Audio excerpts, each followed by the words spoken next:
Nathaniel Vane pulled the footman's livery over his shoulders and heard the seams complain, and that small protest of stitching pleased him more than any compliment he had received that season.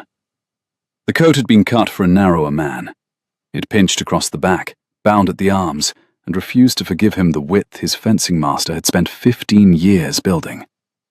He worked the last button through, with fingers that had never in his life fastened another man's coat, and when he looked at himself in the long glass of the dressing room, borrowed plush, borrowed gloves, his own hard jaw above a collar that did not belong to him, he saw a stranger, a servant, a nobody.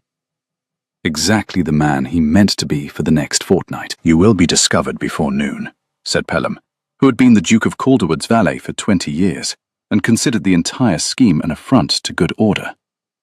"Your hands, Your Grace. Forgive me. A footman's hands are not those hands." "Then I shall keep them behind my back, as the good ones do." "And your voice?" "I have a voice for the stables and a voice for the lords. I am told they are not the same man." Nathaniel turned from the glass. "Calder is away in town until the month's end. The new companion arrives today, hired sight unseen by my mother's solicitor, recommended by a woman I have never met. She will come into this house, take the salary I pay, sit at my mother's elbow, and within a week she will know my mother's habits, her weaknesses, the hour she is least guarded. I will not hand a blind woman over to a stranger on the strength of a letter. I mean to watch the stranger first. A footman is furniture. No one performs for furniture." Pelham's silence had a great deal of opinion in it. "Say it," Nathaniel told him. "Your mother, Your Grace, has not been able to see your face for 3 years. She knows you by other means now. She will know you. My mother believes I am in Northumberland, buying a hunter I have no intention of buying. She is expecting her son's footman to be exactly what he appears." He tugged the borrowed glove smooth. "John. I'm John, hired on from the Hartfield house. Try it." "I will not call you John." "You will, or you will give the whole game away with a flinch every time someone in the hall says it. Which is why you will not be here to say it. You go back to town within the hour, Pelham, before the new staff learn your face. A duke's own valet hovering over a new footman would undo me by Tuesday. Carry the story to London that I am in the north. Wait for my letter. No one in this house knows you, and no one shall." Pelham drew himself up to the precise height that 20 years of service had taught him to deploy as a final objection. "John," he said, as though the word had been left out overnight and gone sour. Below them, the great bell at the gate rang once, and a carriage came up the drive over wet gravel, and the spring rain that had been threatening since dawn finally let itself down in earnest across the parkland of Calderwood Hall. Miss Clara Ainsworth had counted her remaining coins 3 times on the road from the receiving inn, and the count had not improved with repetition. 11 shillings, a clergyman's daughter's whole fortune, and a position she had taken without seeing the house, the lady, or the salary written in any hand but a solicitor's. She had learned, in the 2 years since her father's living had passed to a stranger and his roof with it, that a woman with 11 shillings does not interview her employers. She accepts. She is grateful. She arrives in the rain in her one good travelling gown, a deep bronze-green wool that had been her mother's and recut twice, and she does not let the housekeeper see that her hands are cold. The carriage stopped. The door opened before she had touched it, and a footman in plum-coloured livery handed her down into the wet without quite meeting her eye, which was correct, and held the great umbrella over her and not himself, which was also correct, and walked her up the steps at a pace exactly half a step slower than her own, which was wrong. Footman matched a lady's pace. This one set it, the way a man used to leading sets it, and corrected himself a beat too late, falling back so abruptly that the umbrella tilted, and a cold rope of rainwater ran down the back of Clara's neck. "Oh, I beg your pardon, miss," he said. "You needn't beg it," said Clara, who was wet through and had 11 shillings and no patience left for the day. "You need only hold the umbrella as though you have held one before, There, lower, on my side. You are tall. The rain comes off the edge in a sheet onto the short people of the world. We exist. The footman lowered the umbrella. There was a silence under it that did not feel like a servant's silence. It felt like a man deciding whether to be amused. And then he said, "Yes, miss," in a voice that was a great deal too educated for the coat he wore, and Clara, who had spent her girlhood among curates and scholars and her father's table of borrowed clergymen, filed the contradiction away without quite knowing why. The doors opened. Warmth and beeswax and the smell of lilac came out to meet her. Someone had cut armfuls of it and stood it in jars the length of the hall, white and purple, dripping its scent into the wet air, the petals already browning at their edges in the heat of the fires, a faint sweetness over the sharper smells of wet wool and wood smoke, and the lavender rubbed into the polished oak. And a housekeeper with a chatelaine and a face like a closed account book said, "Miss Ainsworth, you are expected. Her Grace does not care to be kept." "Then we are of one mind already," said Clara, and stepped inside, and did not look back at the footman, though she was aware, the way one is aware of a draught from a door one cannot see, that he watched her go. The Dowager Duchess of Calderwood sat by the fire in the morning room with her back to the window, which surprised Clara, until she understood. A woman who cannot see does not sit to face the light. She sits to feel it on the side of her face and know the hour. The Dowager was perhaps 60, upright as a fire iron, in dove-grey silk with a single ring on her right hand, and her eyes, pale, clouded, beautiful in the way that very still water is beautiful, moved toward the door a half-second before Clara's foot crossed the sill. "You walk lightly," the Dowager said, "and you stopped in the hall to smell the lilac. I heard you stop. Most people walk through it as though it were wallpaper. Come here, where I can hear you better. Sit.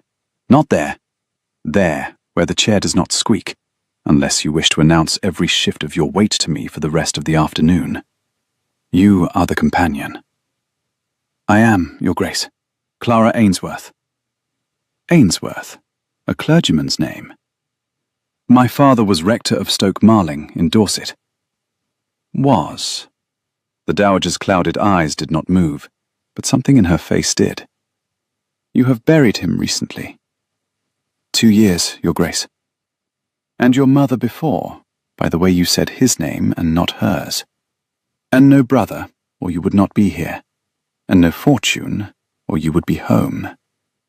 The old woman lifted her chin. "Forgive me. It is my one entertainment now, putting people together out of pieces, the way a child does a dissected map. I am very rude with it. I shall be rude with you for a fortnight, and then either we shall be friends, or you shall write to the agency and tell them I am impossible. Which is true? Give me your hand." Clara gave it. The Dowager's fingers, dry and quick and astonishingly strong, ran over Clara's palm, her knuckles, the pads of her fingers, the small old callus where a pen had ridden for years. "You write a great deal," the Dowager said. "And you have darned your own gloves. And you are not afraid of me, which the last 3 were, the silly creatures, as though blindness were a contagion one might catch by sitting close. Yes, you will do." She released the hand. "Now ring the bell. We will have tea, and you will tell me everything you mean to lie to me about over the coming weeks, so that I may have the pleasure of catching you in it later." Clara rang the bell. A footman came, the tall one, the one from the rain. John, his name turned out to be, called so by the housekeeper in the hall with a snap, and set the tray, and the Dowager turned her face toward him as he set down the pot. "You are new," she said. "Yes, Your Grace. John, Your Grace. On from the Hartfield house." The Dowager said nothing for a moment. Her clouded eyes rested on the middle distance, somewhere past his plum-coloured shoulder. Clara, watching, saw the old woman's mouth move very slightly, as though she had tasted something and was deciding what it was. "John," the Dowager said at last, pleasantly, You set a tray down like a man putting a sword on a table. Soften it. There is no one here you need impress with the weight of your own arm. And she smiled, a small, private, perfectly unreadable smile, and turned back to Clara, and the footman went out, and Clara thought no more of it. Then, than that the old lady missed nothing she could hear. She would think of it a great deal more later. The thing about being furniture, Nathaniel discovered, was that furniture worked. He had not known.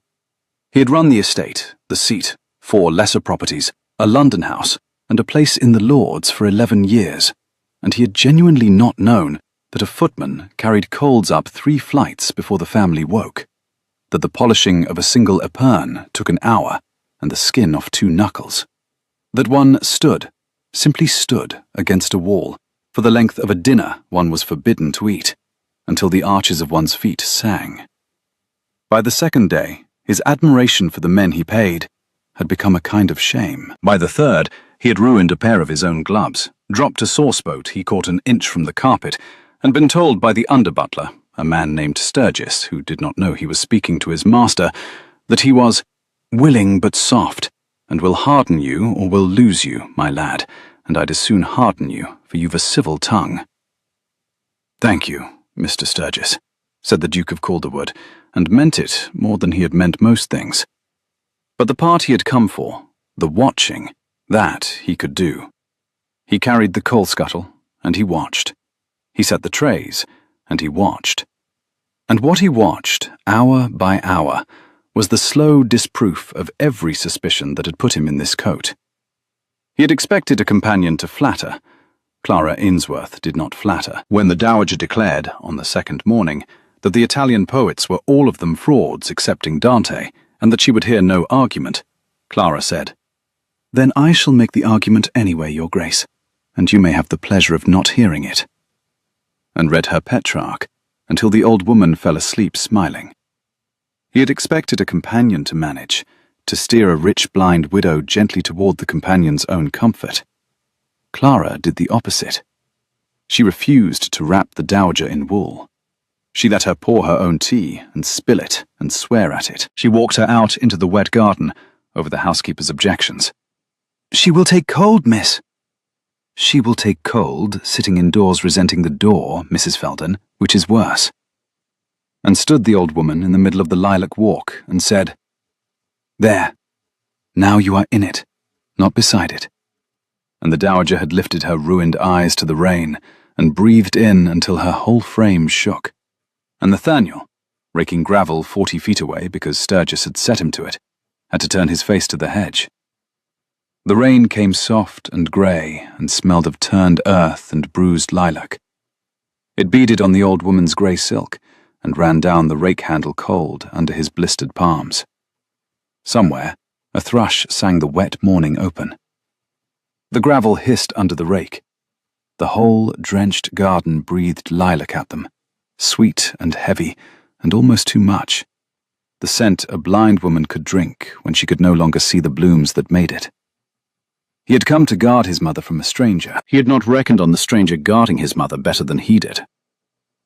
"You, John." Clara's voice, behind him in the lilac walk. He had not heard her cross the gravel. She walked lightly. The Dowager had said so, and it was true. He was learning the truth of every small thing the old woman had heard in their first hour. He turned, rake in hand, and remembered to lower his eyes a beat too late. "Miss?" "Her Grace wishes to go to the lake, and Mrs. Felden wishes her to die of a chill indoors first, and the 2 wishes have reached an impasse that requires a third party of no opinion and considerable arms." "You have considerable arms." Clara looked at him, frankly, the way she looked at everything, as though appraising a horse she could not afford. "You also have a footman's coat and a fencing master's shoulders, and a way of standing as though you expect a room to arrange itself around you. And I have not decided what to make of that, so I shall make nothing of it for now. Bring the chair with the cane seat. Mind the wheel, it sticks." She turned and walked back toward the house, and Nathaniel stood holding the rake, with the curious sensation of a man who has spent his whole life being read by people who flatter their reading. and has just, for the first time, been read by someone who did not care whether the reading pleased him. He brought the chair. He minded the wheel. He was, he admitted to the hedge, in some difficulty. The trouble with watching a person, Clara had always found, was that a person watched back. Not all of them, of course. Mrs. Felden did not watch, she accounted. Sturgis, the under-butler, did not watch. He supervised. The other servants moved through the house at the particular angle of people who have learned that to be seen is to be given more work. And Clara, who had been one of them in spirit, if not in livery, these 2 years, knew the angle and respected it. But the tall one watched. John. He watched her the way a man watches a chess problem he has set himself, and the watching would have offended her. She had been the object of a great deal of male attention since misfortune had stripped her of the protection of a name, almost none of it kind, except that there was nothing in it she could name as appetite. He watched as if he were trying to solve her, as if she were a contradiction he could not file. Which was rich, Clara thought, considering the silver. She had seen it on the 3rd day, when she came down early to fetch the dowager's shawl, and found the new footman in the breakfast room with the canteen open, counting the place settings against a list, and he had counted them in a murmur, and the murmur had numbers in it the way an educated man's numbers came. Primus, secundus. No, that was her own ear inventing Latin. But the rhythm of him counting was the rhythm of a man who had been taught to count by a tutor and not by a butler.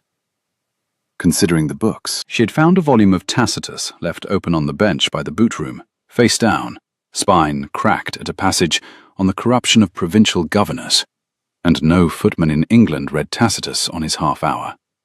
And when she had picked it up and turned to put it on the shelf, John had come in, seen it in her hand, and gone perfectly still, a stillness so complete and so quickly mastered that it told her more than a confession.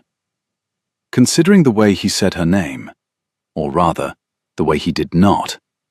He said Miss, with a small downward inflection, the way a gentleman says it to a woman he has not yet been introduced to and means to be, not the flat Miss of a man whose whole world is below the green baize door.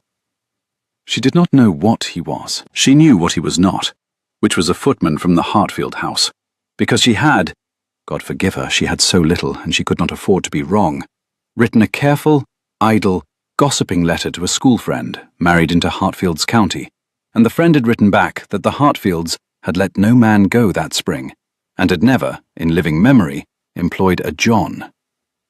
So, he was someone, wearing nobody's coat, in a house whose master was conveniently absent, watching the master's blind mother and the master's mother's companion. Clara was very frightened, for one entire afternoon. Then she was not, because she did the sum the dowager had taught her, putting a person together out of pieces, and the pieces did not add to a thief, or a seducer, or a spy. They added to a man who carried coal he plainly resented carrying, who had wept. She had seen it, his face turned to the hedge, when an old blind woman lifted her face to the rain, who had brought the cane chair and minded the wheel that stuck without being told twice, and who watched the dowager when he thought no one saw him, with an expression Clara had only ever seen on one kind of face in her life, the face of a son. She did not say it aloud. She was a woman with 11 shillings. 11 still, for she had not been paid, and a position, and no protector. And she had learned that what you know is a coin, and you do not spend it until you must. But she watched him back, after that, with a different question. Not, who are you? But what are you doing here, in that coat, to these people you so plainly love? And the dowager, who heard everything, heard the change in the room when the two of them were in it, and said nothing, and smiled her small unreadable smile into the fire. The first open skirmish came over a teacup. It was a Sèvres cup, soft paste, the blue of a particular sky, with a chip on the rim the size of a barley corn, and the dowager would drink from no other. Mrs. Felden had been trying to retire it for a year. "It is chipped, Your Grace. It is not fit." And the dowager had been refusing for a year, and on the 5th day of Clara's tenure, the matter came to a head, because a new under-housemaid, not knowing the law of the house, washed the cup and set it on the high shelf in the still room with the chip turned to the wall. And the dowager, reaching for her tea after breakfast, was given a whole cup, a perfect cup, a stranger's cup, and set it down so hard the saucer cracked. "This is not my cup." "It is a better cup, Your Grace." "It is not my cup. My cup has a chip. I put my lip to the chip. I have put my lip to the chip every morning for 9 years, and I know the morning by it, the way you know it by the window you cannot imagine doing without. Bring me my cup." "Your Grace, the chipped one is below, in the still room, and the girl has—" "Then send someone with arms and a candle to the still room," said the dowager, in a voice that had silenced a dining table of statesmen in its day. "And have my cup." It was John who went. Clara watched him go, sent by Mrs. Felden with a jerk of the head, the way one sends the newest and least, and she watched him come back after a quarter of an hour, with the chipped cup washed and warmed, and the chip turned to where the dowager's right hand would find it, because he had set it down. Clara saw this, saw it and understood it whole. With the chip at 4 o'clock from the handle, which was exactly where a right-handed drinker's lip would seek it, which was a thing you could only know if you had watched this particular woman drink from this particular cup for years. The dowager's fingers found the chip. Her whole body eased. "Thank you, John," she said, and then, lightly, as though remarking on the weather, "You turned the chip to my hand. How did you know which hand?" A silence. Clara, with her embroidery, did not look up, and looked up with every other sense she had. "I watched you take it yesterday, Your Grace," said John. "Did you?" The dowager lifted the cup and drank. "What an observant young man you are. The last 3 companions could not have told you which hand I favor, and they had eyes." She set the cup down, by herself, surely, by feel, and yet her hand went to the saucer's edge, as though she knew to the inch where the footman had left it. "You will go far, John. Mind you go far away from this house, in time. It is no place for a clever man to spend himself carrying coal." "I am content with the coal, Your Grace." "No one is content with coal," said the dowager. "But it is a polite thing to say to an old woman, and you are polite, which is rarer than clever and worth more. Clara, read to me. The thing about Venice. He may stay and listen, if Mrs. Felden can spare him, which she cannot, but she will, because I have asked." And Mrs. Felden, who could refuse the dowager nothing, and resented every refusal she could not make, jerked her head at John, and John took up a place by the door, and Clara read about Venice. And over the top of the page, she watched a footman listen to Petrarch, with his eyes closed, and his ruined gloves folded behind his back. And she thought, "There, that is the face. That is the son's face." And she said nothing, and turned the page, and her voice did not change, though something in her chest had begun, very quietly, and against all her interest and judgment, to— "You read well," John said to her, afterward, in the corridor, the 2 of them alone in the long gallery, where the departed veins hung in their frames and pretended not to listen. He had carried out the tea things, and she had carried out the shawl, and they had met in the dim, between the morning room and the still room stair. "I read accurately," said Clara. "Well is a matter of opinion. Her Grace prefers accuracy, and so do I. So we suit." She studied him in the grey gallery light. Behind his head, on the wall, hung a portrait of a dark-haired man in garter robes, perhaps 30, with a hard, handsome jaw, and a way of standing as though he expected the room to arrange itself around him. And Clara looked at the painted man, and looked at the footman, and the footman saw her look, and for one held breath, neither of them said the thing that was suddenly, hugely, in the air between them. "That is the present Duke," said John evenly. "Is Grace of Calderwood, painted at his majority. He is in the north." "Is he?" said Clara. "He has your shoulders." "Footmen are chosen for their shoulders, miss. We are bought by the inch, like ribbon." "And your jaw?" "A great many men have a jaw."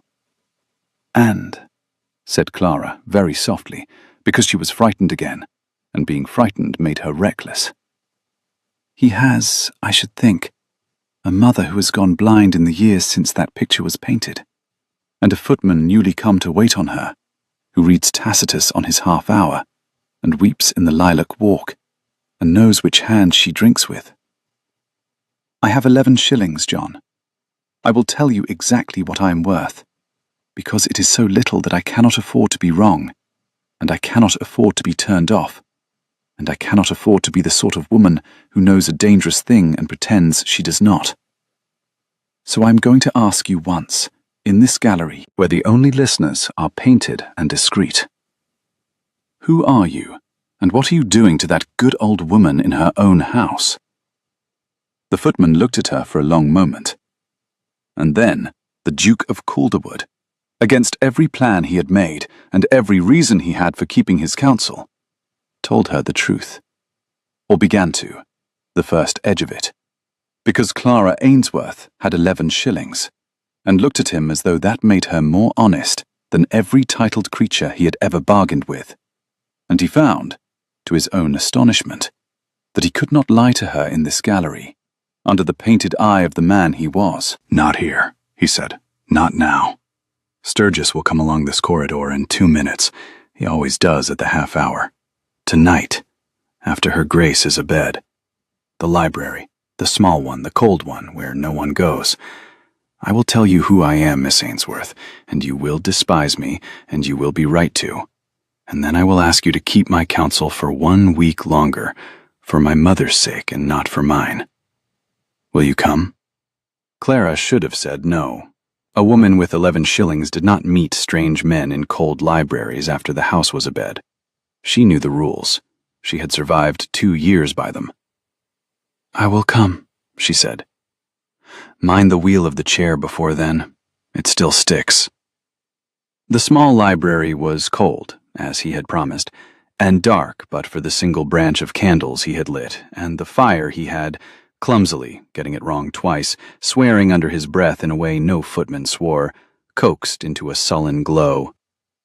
Clara came at 11 by the back stair, in her bronze-green wool with a shawl over it, and she stood just inside the door with her hand on the latch, the way a sensible woman stands, with her retreat behind her. "Well?" she said. "Tell me. I have left the door open, and Mrs. Felden sleeps light, and I scream remarkably loud for a clergyman's daughter. So let us both proceed in the comfort of those facts."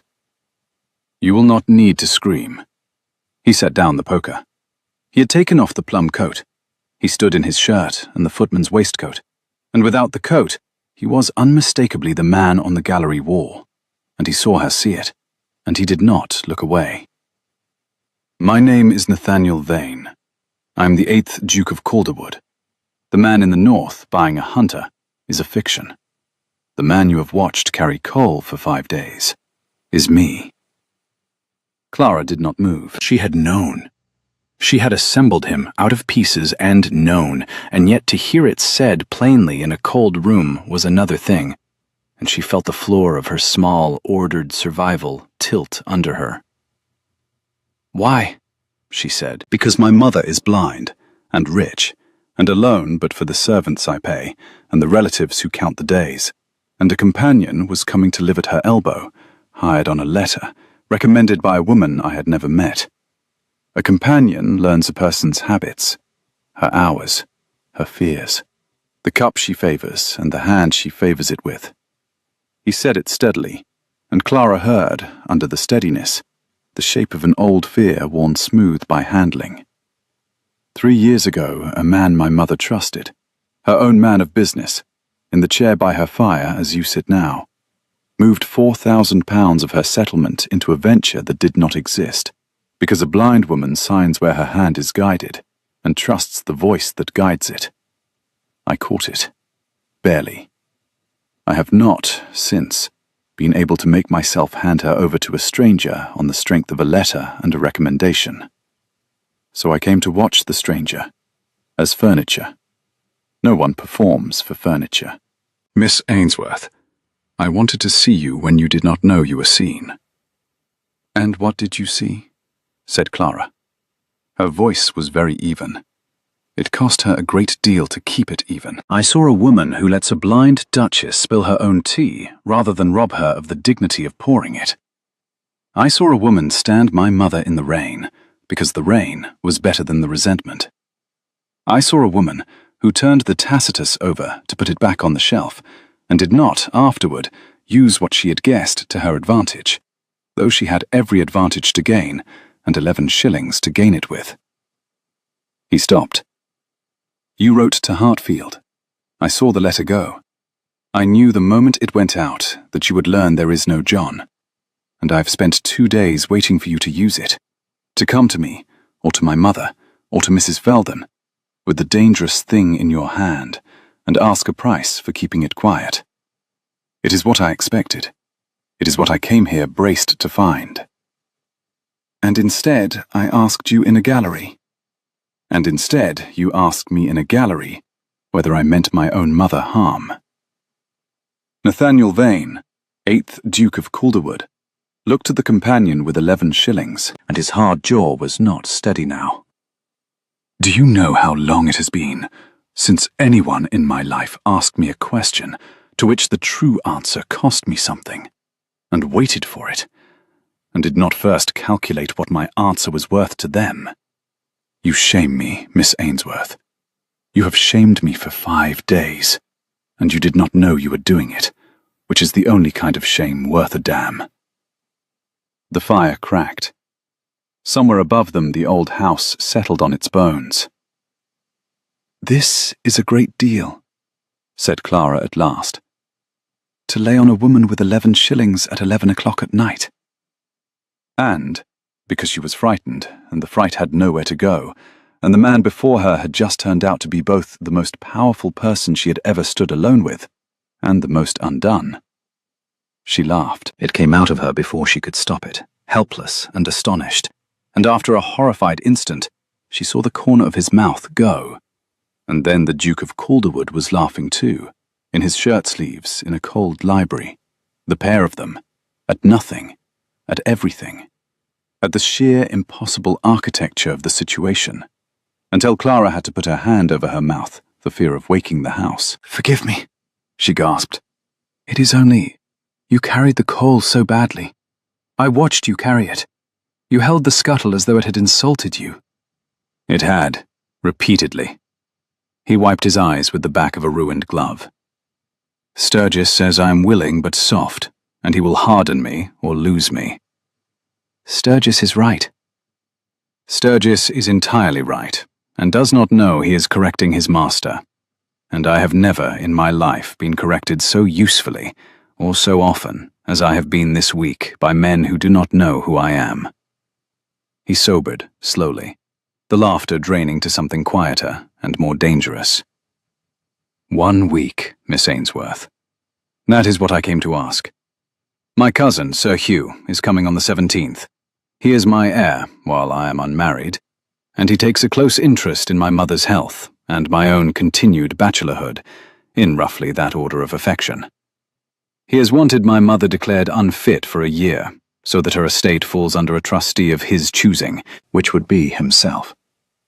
If he learns the Duke is in his own house dressed as a footman, he will have all the proof of family madness he requires, and he will use it against her as much as against me. Give me until he comes and goes. Keep John alive a week longer. After that, I will put on my own coat, and you may despise me at your leisure, and from a position of perfect safety, with a quarter's wages in your hand and a character in your pocket, whatever you decide. Clara was quiet for a long moment. The candle flames bent. The cold of the room had got into her shawl. I do not despise you, she said. That is the inconvenient truth, Your Grace, and I would much rather despise you, because a woman in my position cannot afford the alternative.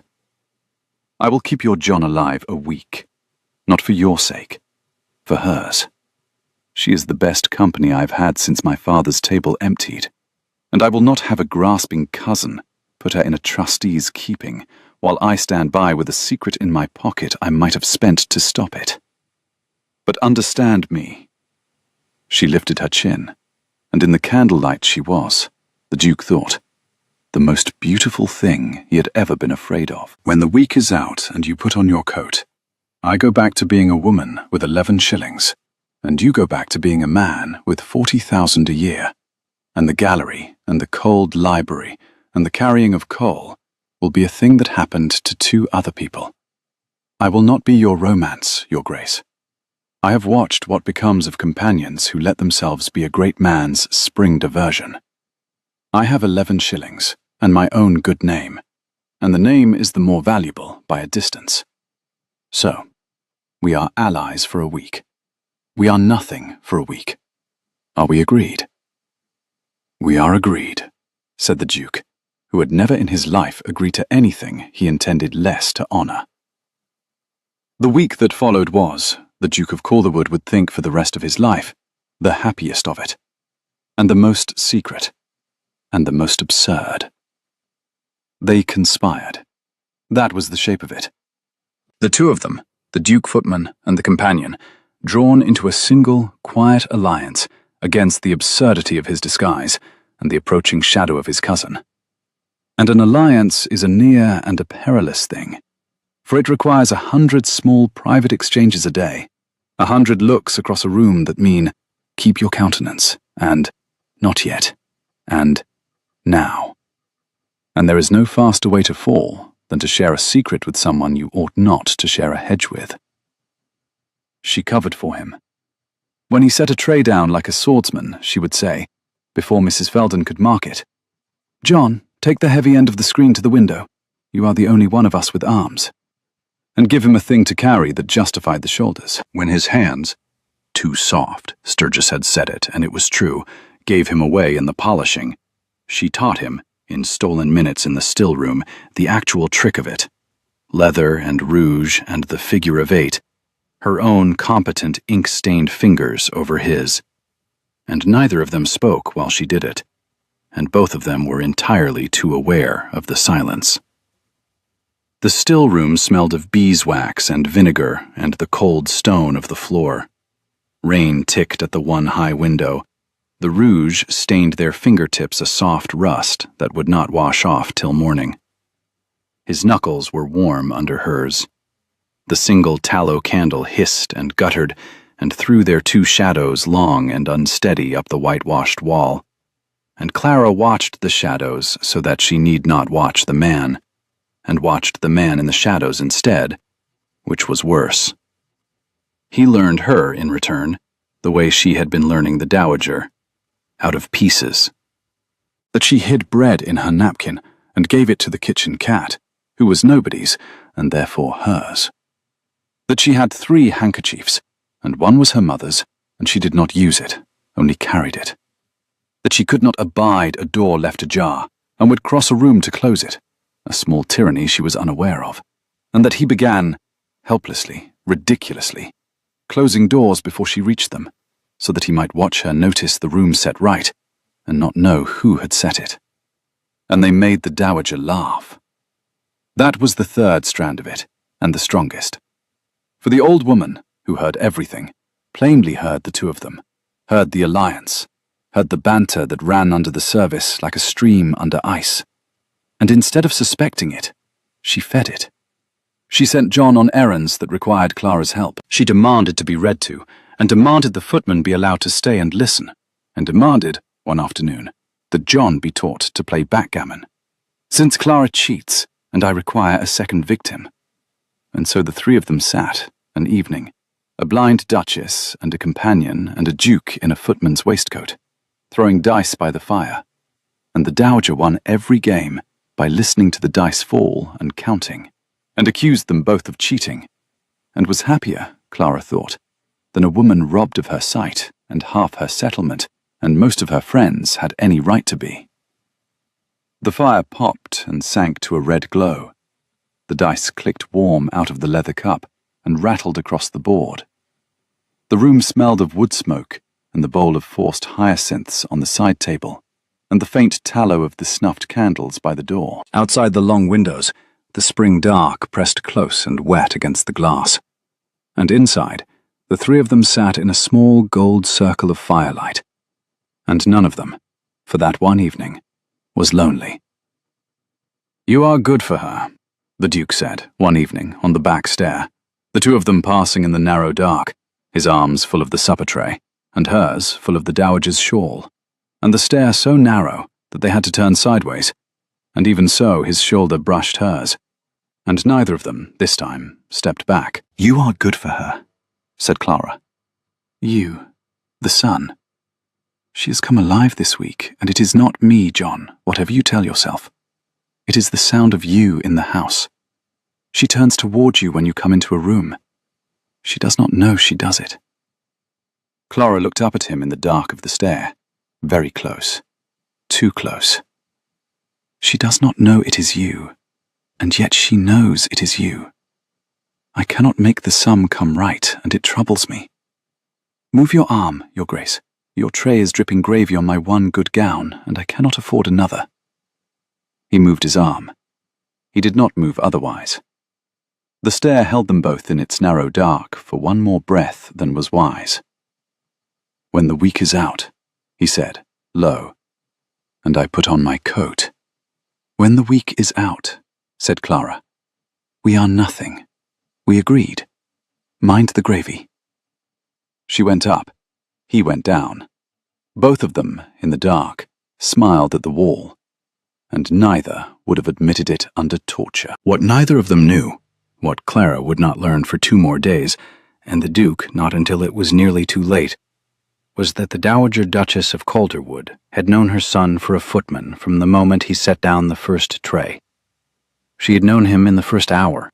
She had known him the way she knew the morning by the chip in her cup, by means the sighted had grown too lazy to use.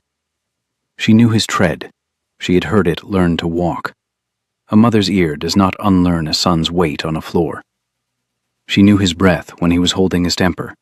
She knew the particular way he cleared his throat before he lied, and he had cleared it before, "John, Your Grace, on from the Hartfield house," and her heart had turned over in her breast, and she had said nothing, because she understood her son, and she understood at once and exactly why he had come.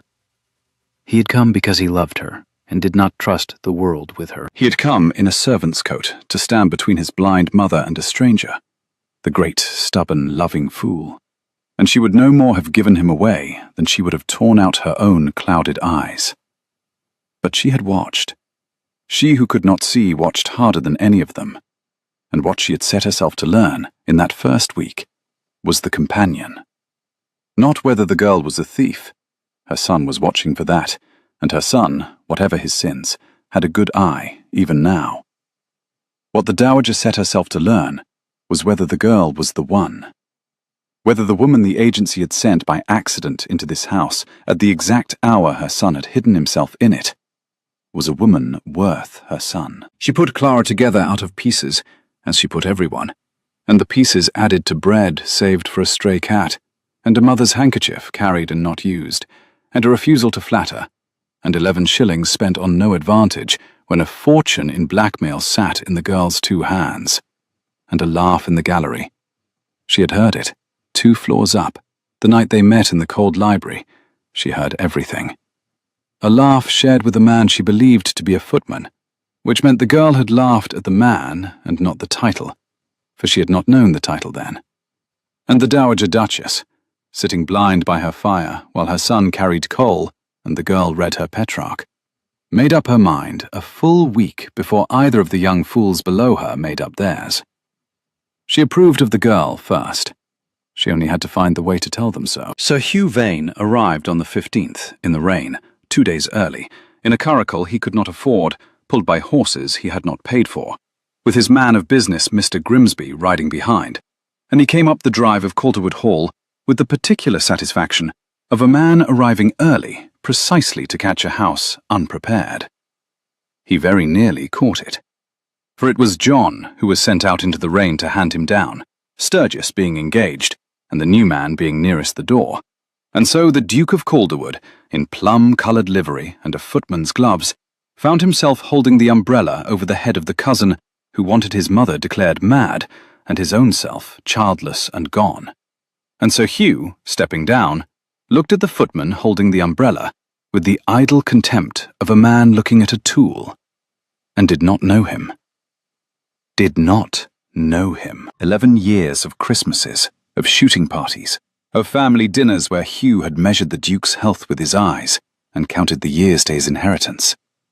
And Hugh stepped down out of the curricle, looked his cousin full in the face, and saw a footman, because the coat told him footman, and Sir Hugh Vane had never in his life looked past a coat at the man inside it. "You," he said, "take the bags. Mind a small case, it has papers. Where's the under-butler? Tell him Sir Hugh is come, and tell my aunt— No, do not tell my aunt. I shall surprise my dear aunt." And he smiled, and went up the steps, and did not give the footman with the umbrella a second glance. And the Duke of Calderwood stood in the rain, holding his cousin's small case of papers, and thought, with a cold clarity that the week of coal had taught him, "He means her harm, and he means it now. And I am wearing the one coat in England that lets me watch him do it."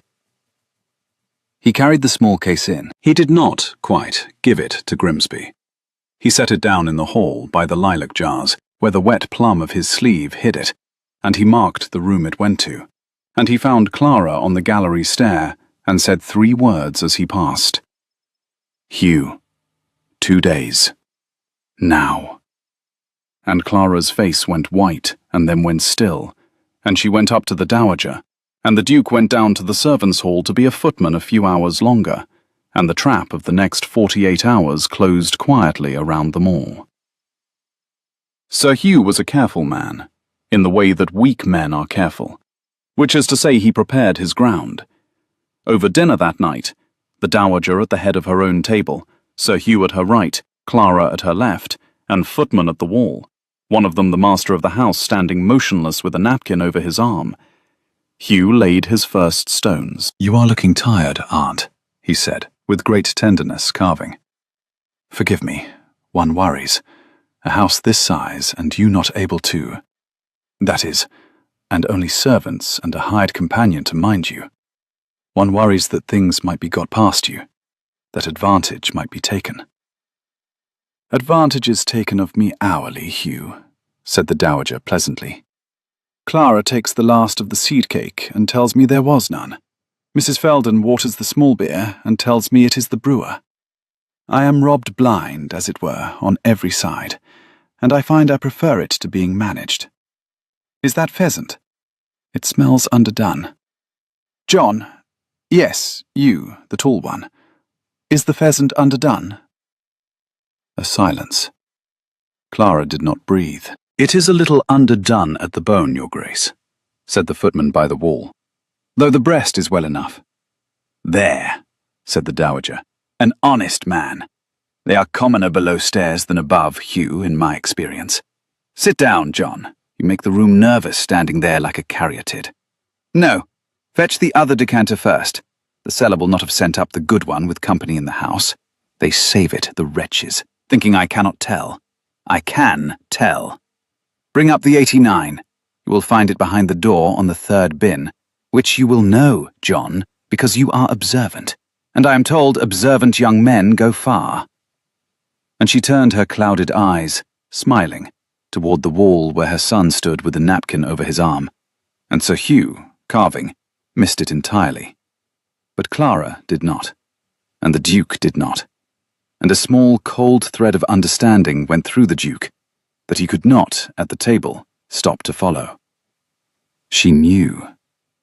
The thought arrived whole. His mother knew which bin held the 89, knew it was a thing only the house's master knew it, and had set it as a question to a footman across a dinner table in front of the cousin who wanted her certified mad, and had done it smiling. But there was no time to follow the thread, because that night the trap sprang. Clara woke at 2 by the sound of a door. She, who could not abide a door ajar, woke to the click of one being opened with great care, 3 rooms off, the muniment room where the dowager's papers were kept. And she was up and into her wool and out before she had decided to be, a candle shielded in her hand, because a woman with 11 shillings sleeps lightly and trusts her own ear. The muniment room door stood open. Mr. Grimsby was inside, with a dark lantern and the dowager's dispatch box open before him, and a paper half drawn out. And Sir Hugh stood at the window with his back to the door, murmuring, "The settlement man, the original, not the copy. The original has her signature, and the witness is long in his grave, and I can have a second deed drawn in a week that says the trust was always meant to." "It says nothing of the kind," said Clara from the doorway, with her candle up and her voice perfectly clear. "And you will put it back, Sir Hugh, this instant, or I shall wake the house." 2 men in a dark room turned to look at one woman in a doorway. It was, Clara would think afterward, the most frightened she had ever been, and the most certain. Sir Hugh recovered first. He was good at recovering. It was the only thing weakness had taught him to be good at. "The companion," he said, smiling. "Of course. Up in the night, in your shift, in a room of locked papers. How fortunate I am here to witness it. The agency sends a clergyman's pauper daughter to a blind woman's elbow, and is the house surprised when the papers walk? You have made my case for me, my girl, more neatly than I could have hoped. Grimsby, wake my aunt, wake the under-butler. Let them find the thieving companion in the muniment room with the dispatch box open, and we shall see whose word a magistrate." "Wake the whole house," said a voice from behind Clara, low and even and absolutely without fear. "By all means, Hugh. I should like them all to see this." And the Duke of Calderwood came forward out of the dark of the corridor into the candlelight, in his shirt sleeves and his footman's waistcoat, with his own face on, and his cousin, Sir Hugh Vane, looked at the footman who had held his umbrella in the rain, and saw, at last, 11 years too late, the man inside the coat, and went the colour of tallow. "Nathaniel," he whispered. "Sir Hugh." The Duke walked into the room and took the half-drawn settlement out of Grimsby's slack hand, and looked at it, and put it back in the box, and closed the box. "You will be glad to know your aunt is not mad. The footman you have ordered about for an evening, the one who told you honestly that your pheasant was underdone, is her son, in his own house, who came home in a borrowed coat to find out whether the new companion meant his mother harm." He set his hand flat on the closed box. "I have my answer. She does not. You do. You have always done, Hugh, and I have always known it, and I have let it lie because you are my own kin, and a man does not like to think his own kin would rob his mother in the dark. I shall not have the luxury of not thinking it any longer. You, in that coat, you have been spying on your own family." "I have been carrying coal," said the Duke, "and learning what my servants endure for the wage I set, and watching a woman with 11 shillings to her name decline to blackmail me when she held the means, while you, with an income and a name and a curricle you have not paid for, crept into a blind woman's papers at 2 in the morning. Do not speak to me of family, Hugh. You will leave at first light. Grimsby will leave with you, and the original settlement, with my mother's true signature, goes tonight into the hands of her own solicitor, with a letter from me, so that should anything ever befall the trust, the chain of custody will hang from your neck, and not from hers." He looked at his cousin without heat. "I am being merciful. I am being merciful because there is a blind old woman asleep upstairs who would weep to see a vein taken up by the law, and I will spare her that. Be grateful for her, Hugh. She is the only thing standing between you and the ruin you have earned. Now get out of her papers." So Hugh got out of her papers. It should have ended there. In a better ordered world, It would have ended there. The villain routed, the papers safe, the Duke unmasked in the right way at the right hour, the companion vindicated with a candle in her hand. But the human heart does not order itself for the convenience of justice, and the cruelty Sir Hugh Vane could not work upon the estate. He worked, in the last, upon the two people in the room who had bested him, because a cornered weak man, denied the large wound, will always reach for the small one. He was at the door, with Grimsby gathering the lantern, when he turned. He looked at Clara, at her white face and her steady candle, and her one good gown thrown over her shift. And he looked at his cousin the Duke, standing close beside her, with his hand still on the box. And Sir Hugh Vane smiled, because he had found, in the wreck of his scheme, one stone left to throw. "Tell me, Nathaniel," he said. Does she know, your little pauper, does she know the whole of it?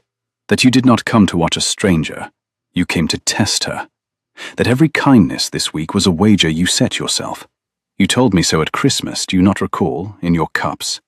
I will hire no companion I have not first watched, believe herself unwatched. You laid a trap of livery and lilac and a blind mother's loneliness, and you sat in it, and you watched this poor creature pour out her honesty to a footman she pitied, never dreaming the footman was the master grading her like a horse at Tattersall's. He turned his smile on Clara, and it was almost gentle, which was the worst of it. He has been your judge all week, my dear, not your friend. Every spilled cup you let his mother keep, he was scoring. Every honesty you spent, he was appraising it. You were never a person to him. You were an examination. And you passed, I make no doubt. You have the look of a girl who passes. But do not mistake a high mark for a heart. He will pin a quarter's wages to your character and send you down the same road you came up, and dine out for a season on the tale of the honest companion he tested in a footman's coat. Good night, aunt's pauper. You played your part beautifully. And Sir Hugh Vane went out into the dark with his lantern and his ruin, and left the small wound to do its work behind him. It did its work. Clara stood very still in the muniment room, with the candle burning down toward her fingers, and she did not look at the Duke. And the Duke said, "Clara, Clara, that is not—" And she heard the not, and did not wait for the rest, because the rest did not matter. The shape of the thing was already in her, settling, fitting, locking into place with the terrible click of a key that has found its lock. He had come to test her. It was true. She knew it was true because she had heard it from his own mouth, in the cold library on the first night. No one performs for furniture. I wanted to see you when you did not know you were seen. She had thought it a thing he had done before he knew her. She understood now that it was the whole of it, the frame around the week, the reason for every hour. She had been, from the carriage in the rain to the dice by the fire, a stranger he was grading. The umbrella held wrong, the cup turned to the right hand, the Petrarch, the backgammon, the gravy on the stair. A man had been scoring her the entire time, a great man, the greatest she had ever stood beside, and she had poured out to him the only thing she owned, her honesty, her unguarded self. The laugh in the gallery she had given freely to a footman she pitied, and he had been weighing it, the whole while, against a standard she had not known she was being held to. She had been an examination. She had been a horse at Tattersall's. She had passed, and the passing was the worst of all, because it meant the kindness had been real enough to score, and never real enough to keep. He had made a study of her. He had worn a servant's coat to watch her trip, and she had obliged him by not tripping, and he had marked the not tripping in his ledger, and called it, perhaps, to himself, admiration. But you do not test a person you regard as your equal. You test a thing you are deciding whether to acquire. He had never seen her, only the examination. He had never wanted Clara Ainsworth. He had wanted to know whether the agency's pauper would steal. And she had not stolen. And now the examination was over, and she could go. She had told him she would not be his romance. She had told him, in the cold library, in the dark on the stair. When the week is out, we are nothing. She had said it to protect herself, and she saw now, with a calm that was worse than weeping, that she had needed no protection, because there had never been anything to protect herself from. There had been no romance to refuse. There had only ever been a duke conducting an interview, and a fool of a companion who had begun, against all her judgment and all her interest and the whole weight of her 11 shillings, to imagine that the warmth in a borrowed library had been meant for her, and not for the file. "Put out your candle, Your Grace," she said. "It will burn your fingers. I have learned this week to mind such things for the people I wait upon." Her voice did not shake. She was proud, dimly, distantly, that it did not shake. "I am glad I passed. You may give Mrs. Felden my quarter's wages and a character. I will go down the road I came up, as Sir Hugh says, and I will not dine out on the tail, because I have no one to dine with, which you knew, having read me like the rest. Good night. I hope your mother keeps her settlement and her cup. They are the 2 best things in this house, and you very nearly let a cousin take the one, and a stranger keep the other. And the stranger, you will be relieved to learn, was honest after all. You may write it in your ledger. Honest. Full marks. Good night." And she walked out of the muniment room with her candle and her one good gown, past the man she would not look at, and went up the back stair to her cold room and sat on the edge of the narrow bed in the dark, and did not weep, because weeping was a thing you did when you had lost something, and she had decided, with the whole stubborn force of a woman who has survived 2 years on 11 shillings, that she had lost nothing, because she had never, at any hour, owned a single thing worth losing. She told herself so, until the window greyed. She did not, in the end, believe it, but she told herself so, and a person can live a long time on a thing she does not believe, if she tells it to herself in a steady enough voice. The Duke of Calderwood did not sleep at all. He stood in the muniment room until the candle Clara had not let him hold burned itself out in his own hand and stung him, and he welcomed the sting. And then he went down to the servants' hall in the grey before dawn, and took off the plum coat for the last time, and folded it, and laid it on the bench where Sturgis would find it. And he sat in his shirt-sleeves at the long deal table where he had eaten a week of servants' suppers.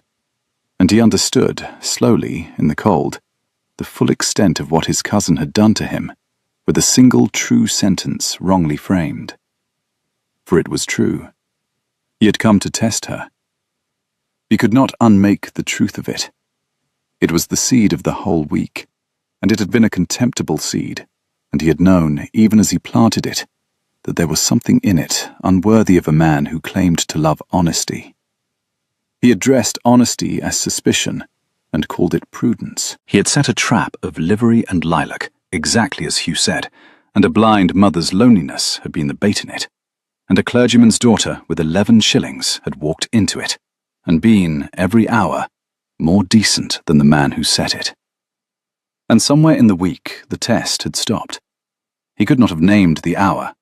Perhaps the gallery, perhaps the cold library, perhaps the narrow stair with the gravy and the held breath, perhaps the simple sight of her standing his mother in the rain. Somewhere the grading had ended, and the loving had begun, and he had not marked the changeover because he had been too happy to keep accounts. But Clara could not know that. Clara had only Hugh's frame, that the kindness had been a wager, and the warmth a file, and herself an examination. And the dreadful thing, the thing he sat with in the cold, was that he could not prove the changeover. There was no document for it. There was no settlement, no signature, no witness. He had spent the week telling her in 100 small ways that he saw her, and now, when it mattered, he had nothing to show her but his word. And his word was the word of a man who had, by his own confession, worn a lie for a coat for a week. He could not buy his way out of this. That was the new and terrible arithmetic of it. He was a man with 40,000 a year and a seat in the Lords and 4 estates, and there was not, in the whole of it, a coin that would purchase back the thing he had broken. Because the thing he had broken was her belief that the warmth had been free. You cannot pay a person for proof that you were not pricing them.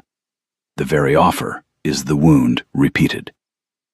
What was left to him then was the one currency he had spent the week pretending to do without. Not money. Cost, a real cost, paid in the one coin a duke hoards above all others, and a pauper cannot be given. His own standing, spent in public, in front of the people whose good opinion was the air he breathed, with no calculation of return. He sat in the cold, and he worked out what it would cost, and the sum was very high.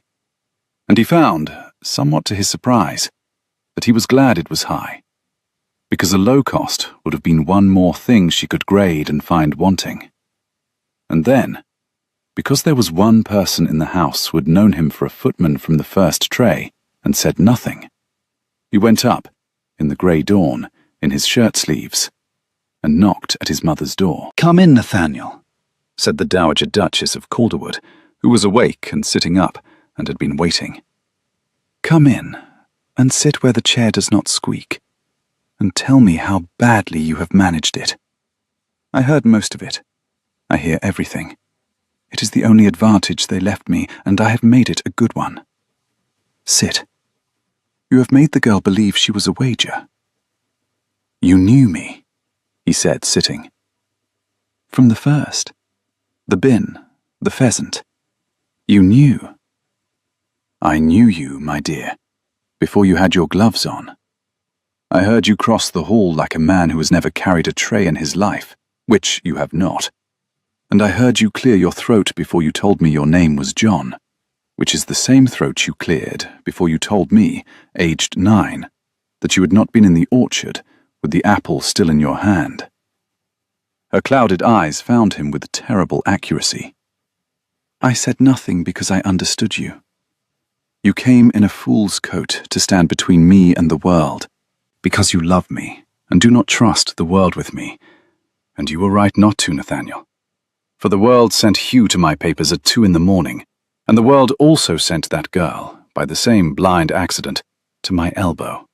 And one of the two was the worst thing the world has done to this house in a year, and the other was the best.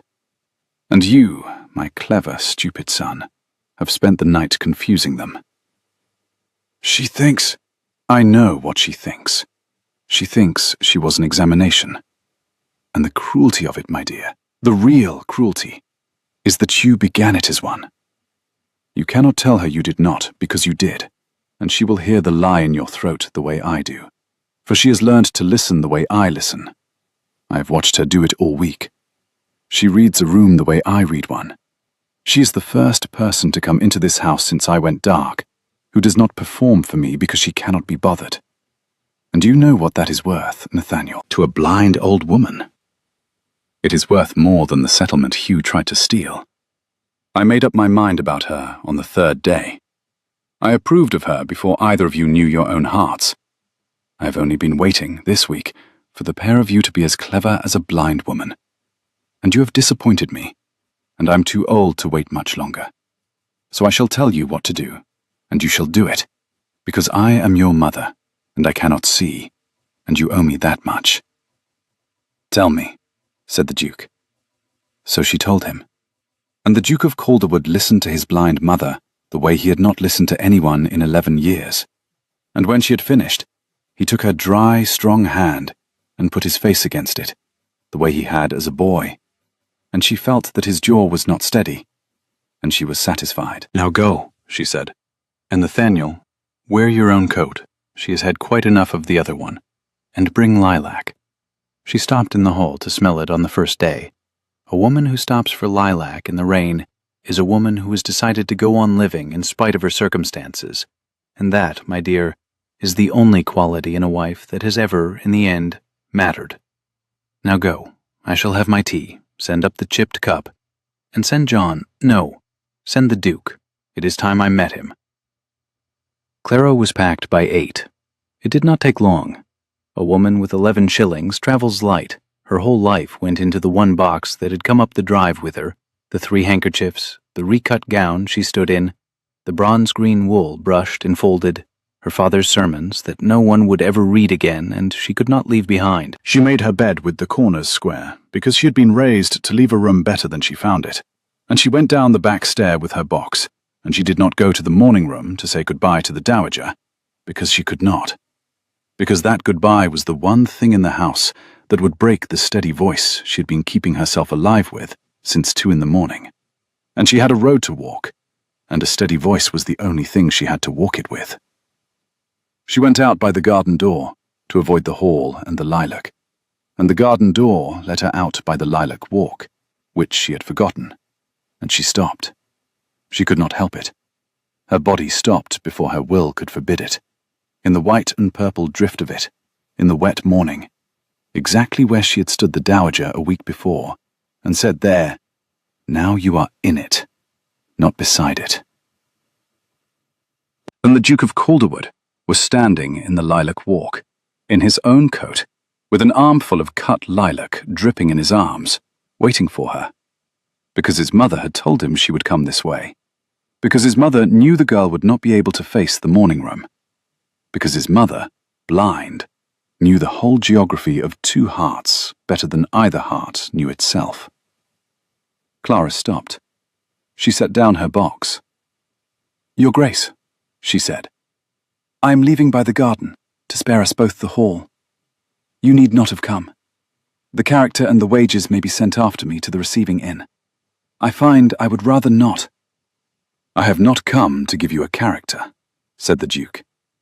"I have come to give you the truth, and I have come to give it to you in the one way you cannot grade, which is at a cost to me you can see with your own eyes.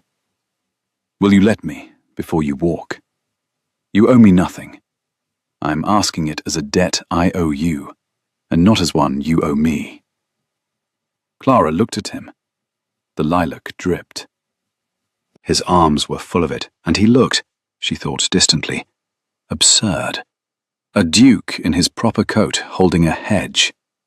And her treacherous heart turned over at the absurdity, exactly as it had turned over at a footman who carried coal badly. And she hated it for turning. And it turned anyway. "Say it then," she said. "But say it quickly. The inn coach goes at noon, and I have 11 shillings and no margin for the next one." "You will not need the coach," he said, "but I will say it quickly, because you have asked me to, and because I have learned this week that you mean exactly what you say, which is the rarest thing I have ever encountered, and I was too great a fool to know its worth until I had broken it." He took a breath. "Hugh told you the truth. I came to test you. I will not stand in this lilac and tell you I did not, because you would hear the lie in my throat, as my mother hears every lie in mine, and I will not begin the truth with a lie. I came to test you. I dressed suspicion as prudence, and a blind woman's loneliness was the bait, and you were the quarry. And it was contemptible, and I knew it was contemptible while I did it, and I did it anyway, because I've lived 11 years among people who want something from me, and I had forgotten there was any other kind. And so I treated the first honest person I had met in a decade as a problem to be solved, instead of a soul to be met. That is the truth. That is the whole shameful truth, and I will not soften one corner of it for you." "Then we are agreed," said Clara. "And I may go." "I have not finished. You asked me to be quick. This is me being quick, for me. Hold the lilac." And he put the whole dripping armful of it into her arms, so that she had to take it or let it fall, and her hands closed on the wet stems before her pride could stop them, and the scent of it came up around them both. "There, now your hands are full, and you cannot leave without setting it down, and I have bought myself 30 seconds, which is a low trick, and I am not above low tricks where you are concerned, I have discovered. Here is the part Hugh did not know, because Hugh cannot conceive of it, because it has never happened to Hugh, and it had never happened to me. Somewhere in the week, Clara, the test ended. I cannot tell you the hour. I have sat up all night trying to find the hour, and I cannot. because I was too happy to keep the account. Perhaps it was the gallery. Perhaps it was the cup turned to my mother's hand. Perhaps it was a sentence you said on a stair about gravy. Somewhere the grading stopped, and I began, simply, to wait for the sound of you in a room. To close doors before you reached them, so I might watch you find the room set right. To carry coal an hour longer than Sturgis required, because the coal was in the same house as you, and my own bed was not. I stopped testing you, Clara, and I did not notice I had stopped, the way a man does not notice the moment a fever breaks, and only knows after that he is well. He shifted the lilac in his arms. So I will say the rest of it plainly, here, with my hands as full of it as yours. Marry me, not the companion I came to grade, you who graded me back and found me soft, and were right. Be my wife. You cannot prove it, said Clara, and her voice was not steady now, and she hated that too. That is the trouble with what you are saying, Your Grace. You are a clever man, and it is a clever thing to say, and there is not one word of it I can hold to the light. A wager looks exactly like a courtship from the inside, when the man is clever enough. You ask me to take your word, and your word is the word of a man who wore a lie for a coat for a week. And I have 11 shillings, and I cannot afford to be wrong about this. I cannot. It would cost me the only thing I have, which is the knowledge that I have never once made myself a fool for a man's convenience. You ask too much on too little surety. Take back your lilac. I am sorry. I am going to the noon coach. I cannot prove it with words, the Duke agreed. You are entirely right. Words are the coin I have spent all week debasing, and I have no credit left in them with you, and I deserve to have none. So I shall not prove it with words. I shall prove it the only way a thing like this can be proved, which is with a cost, paid in front of witnesses, with no return possible to me. Come. Come where? To the hall, where the household is gathered, because I have gathered them. Sturgis and Mrs. Felden, and the under-housemaids, and the boy who blacks the boots, and the grooms in from the stable.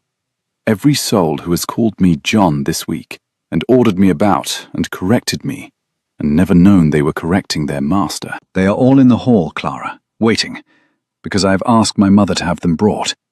And you are going to stand in the lilac for one more moment, while I tell you what I am about to do, so that you understand it is for the witnesses and not for you. Because a thing done for you, you would grade, and rightly. But a thing done in front of 40 servants, at a cost I can never recover, that you cannot call a wager. Because no man wagers his own standing in his own hall for a girl he is merely grading. And the Duke of Calderwood took Clara Ainsworth, with her arms full of lilac, into the great hall of Calderwood Hall, where the whole household stood gathered and murmuring among the lilac jars. And Sir Hugh Vane stood by the door with Grimsby, not yet departed, halted on his way out by a duke's command, to witness the one thing he had not foreseen. The Duke let go of Clara's arm in the centre of the hall, and stepped up onto the first stair where all could see him, and raised his voice. His lord's voice, Clara thought, the one she had guessed at in a footman's throat a week ago. And he said, I have something to say to my household, and I will say it once, and you may carry it where you like, for I will not have it whispered as though it were a shame to be hidden. For 7 days I have lived among you as a footman. You called me John. You set me to carry coal and polish silver, and stand at the wall through dinners I was not given to eat. And you did it, because you believed me your equal in service. And I let you believe it. And I deceived every honest one of you. And I am sorry for it. Mr. Sturgis, he found the under-butler in the crowd. You told me I was willing but soft, and you would harden me or lose me. You were correcting your master, and you did not know it. And it was the truest and most useful word I have had from any man in 11 years. And I thank you, and I am ashamed to have earned it under a false name. A sound went through the hall, a kind of indrawn breath. 40 people understanding at once. I deceived you for a reason I believed was good, the Duke went on, which was to guard my mother. But in the guarding, I did a thing that was not good. I took the most honest person to enter this house in a decade, Miss Ainsworth, whom you know, who waits upon my mother, and I made of her, without her knowing it, an examination. I watched her believe herself unwatched. I graded her honesty as a man grades a horse. My cousin Sir Hugh, who stands there by the door, told her so last night, and meant it as a cruelty. And it was a cruelty. And it was also true. And I will not stand in my own hall and pretend a true thing is false to spare myself. He turned, on the stair, and looked down at Clara, standing alone in the centre of the hall with her arms full of dripping lilac, and her face white, and her eyes, at last, not steady at all. Miss Ainsworth holds that I cannot prove the test became something else. She is right that I cannot prove it with words. So I will prove it with a cost, here, in front of every soul whose good opinion is the only fortune a man in my position truly owns. Here is the cost. He drew a breath, and Clara saw that his hard jaw was not steady, that the great Duke of Calderwood, in his own hall, in his own coat, was as undone as the man who had wept at a hedge. I, Nathaniel Vane, Duke of Calderwood, stand in front of my household and tell them that I behaved this week with less honour than my own footman, less honour than the under-butler who corrected me, less honour by a long road than a companion with 11 shillings who held the means to ruin me and would not spend it. I tell them that I have asked that companion to be my wife, and that she has refused me, and that she was right to refuse me, because I had given her a wager and called it a courtship. And I tell them that I am asking her again, now, before all of you, knowing she may refuse me again before all of you, and that I will bear that refusal in this hall, in front of every face I command, because a man does not risk public refusal for a thing he is grading. He risks it only for a thing he loves. I am spending my pride, Clara, in the one market where it cannot be bought back. It is all I have that you cannot weigh and find counterfeit. It is yours, spent, gone, whatever you answer. Marry me or do not. But you cannot, after this, call it a wager. For no man wagers this. The hall was utterly silent. And into the silence, from the top of the stair, came another voice, dry and strong and clear, the voice that had silenced a dining table of statesmen in its day. For the Dowager Duchess of Calderwood had come out of her room and stood at the head of her own stair, upright as a fire iron, in dove-grey silk, one hand on the rail, and her clouded eyes turned with terrible accuracy toward the girl in the centre of the hall. Clara, said the Dowager, child, before you answer my fool of a son, you will hear from the one person in this house who has nothing to gain by your answer. For I am old and blind, and shall be gone before the lilac comes round many more times. And so my word is the only one in this hall you may trust to be free of a wager. She came down one step, sure-footed, who knew her own stairs to the inch. I knew him for my son the moment he set down the first tray. I have known it all week. I said nothing, because I understood why he came, and I forgave it. Because he is a fool, but he is my fool, and he came out of love. But I did not approve of my son this week, Clara. I withheld my approval, that he had not earned it. And a mother who gives her approval unearned does her son no kindness. I gave my approval this week to one person in this house, and I gave it on the third day, long before either of you was as clever as a blind woman, and I gave it to you. I chose you, child, not for his sake, for my own, because you stood me in the rain rather than rob me of the weather, and let me spill my own tea rather than rob me of the pouring, and read me Petrarch you did not believe in because I asked, and never once in a week performed for me, because you could not be troubled to flatter a blind old woman. And do you know, Clara, in 3 years of darkness, you are the first.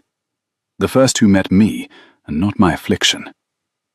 I made up my mind about you before my son made up his, and I am telling you so, here, in front of them all, so that when you answer him, you will know that whatever a wager is worth, you were wanted in this house by someone who set you no test at all.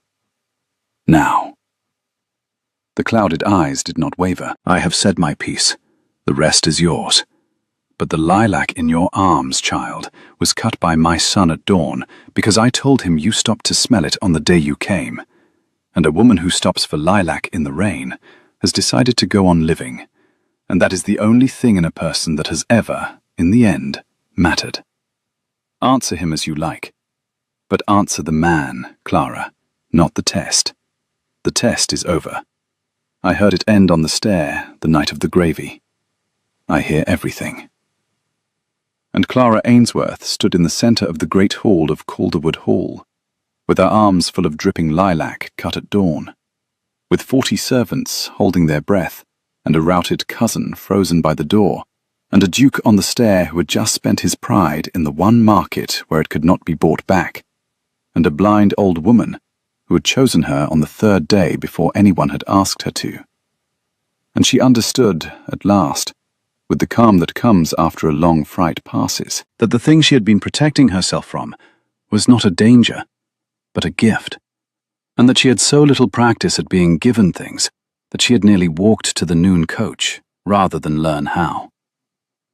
She did not weep.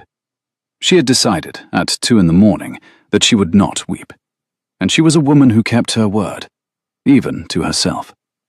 Even now. But she crossed the hall to the foot of the stair, with the lilac in her arms, and she looked up at the Duke, and she said, in a voice that the whole hall could hear, and that did not, this time, trouble to be steady, "You carried the coals so badly."